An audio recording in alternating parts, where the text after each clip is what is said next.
It's cracking, cousins. I got part 5 for you, and it's a little early. So we left off with the girl getting out the car and telling the mom you could trust her, and her playing a video of the son saying, hey, if you see this, then that means that you're close enough to my survival. Well, in the video that he had posted for her to see, he says with his voice trembling, Mom, if you're watching this, I know you didn't give up on me. You're so close, but don't trust everyone you think is family. They're the reason I'm here. The mother froze, replaying every word in her head that she just heard. Don't trust family. Her eyes shots over to the house that her husband and the sheriff is sitting in. Her heart starts to drop. The girl grabs the mom's hands and whispers, they want you to think he's dead. But I'm here to give you clarity. He's not. They're keeping him close. But then she points out the house next to the house that they're in. The mother asks, is he there now? She's like, I'm not really sure. I just showed up. But they move him every day.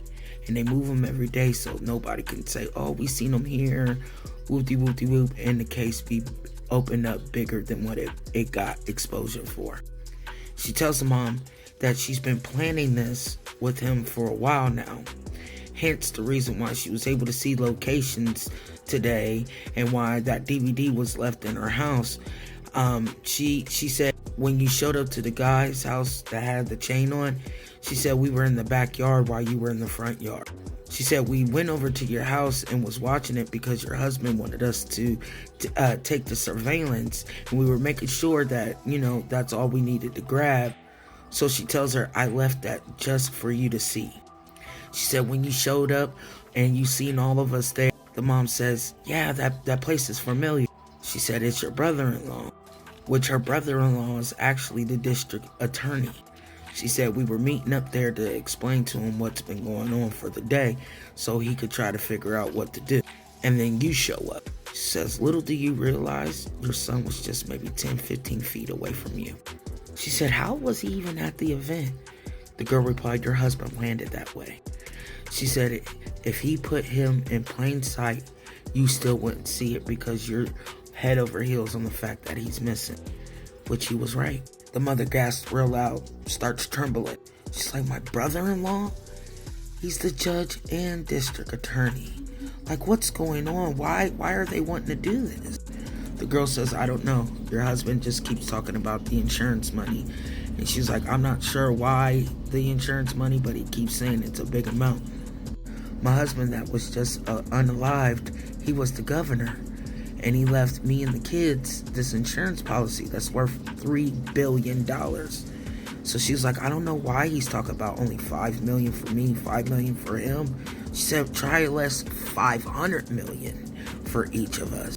But she's like, if he wanted money, I don't understand why he couldn't just ask. But I always felt like the death of my husband was planned. The girl says, I tried to eavesdrop on everything, but some things just don't add up for me.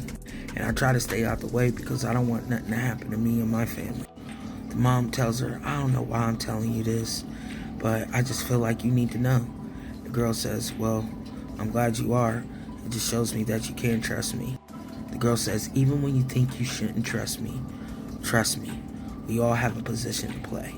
The mom just happens to glance over and realizes that the husband is actually walking towards the car, so she starts to freak out. She's like, you gotta get out the car so he doesn't try to open up the door. The girl said, calm down, I got this. She hurry up, gets out the car, but the husband is still walking towards the car. So the mom gets nervous. She starts to slouch down in the front seat. The husband walks back to the trunk and tells the girl to pop the trunk. So she pops it, and when he grabs out the trunk, it's 2 big duffel bags and a big, large rifle. He walks over and puts it in his trunk. Then a couple seconds later, the sheriff comes out, and lo and behold, guess who's behind him? The son. They walk the son over to the sheriff's car, try to put him in the trunk. He's refusing. The husband punches the son in the stomach. He folds up, and as he's folded, they push him in the trunk and slam the trunk door. Anger's starting to take over her body, but she knows she's got to stay calm because if she goes out there, it could easily unalive herself and unalive her son. The sheriff gets in his car, the husband gets in his truck. The girl stands out there and watches them drive off, And as they drive off and you can barely see them, that's when she starts to walk back to her car. The girl gets back in the car. The mom starts yelling and crying. What is going on? What is going on? Why does he look like that? The girl's trying to calm the mom down as much as she can. She said, look, tonight has to be your move. The gentleman you met and me were guarding it tonight. So this is probably your best chance to try to get him out this place. I know exactly where they're taking him. They call it the night spot. They take him to this place every night because it's secluded, it's surrounded by security, and nobody knows where it is but government officials. She assures us it'll just be the two of us. She gives her number. She says, look, I'll call you when everybody leaves, and then you make your way. Then the girl asks the mom, where's your car? I'll take you to it. She points down the street. They drive off and she takes her to her car. As the mom gets out her car and walks into her car, she closes the door to her car. She starts crying. She's trying to gather everything that she just heard, trying to figure out what she can do. She's like, who can I trust? The son already told her, don't trust nobody, not even family. As she starts the car, the husband starts calling. She gathers herself. She says, hello. He says, where you at? She says, I'm out running. He was like, you're out running? Where? I'll meet you. She said, nah, don't worry about it. Just meet me at the house. He said, which one? She was like, I'll meet you at yours. He said, all right. She hangs up real quick. The phone rings again. She picks up, and it's her husband yelling, but he doesn't realize that he called her. So she puts her phone on mute just to see if she can hear anything. The husband is talking to somebody. She hears the gentleman that's talking to her husband say, you should kill her tonight. Then he says, because how does she know where to pop up at these places? The husband says, I don't know, but I got you. And she's assuming that he's talking to the sheriff because he makes a reply of two names that patrol the evening at night in their town. He says, I'll make sure they know what's going on. Make it look like a house robbery. The husband says, okay. She hurry up and hangs up real quick because she doesn't want him to know that he butt dialed her. So her mind's racing. She's like, I don't know what to do, but she does know what to do. She's at the moment, she's got to gather it all. As she starts to drive, the phone rings again. It's the brother-in-law asking if she's okay. She says, hey, why are you calling me? He's like, I don't know. I heard that you were out in the neighborhood asking about your son. I just want to make sure you're okay and let you know that I'm on your side.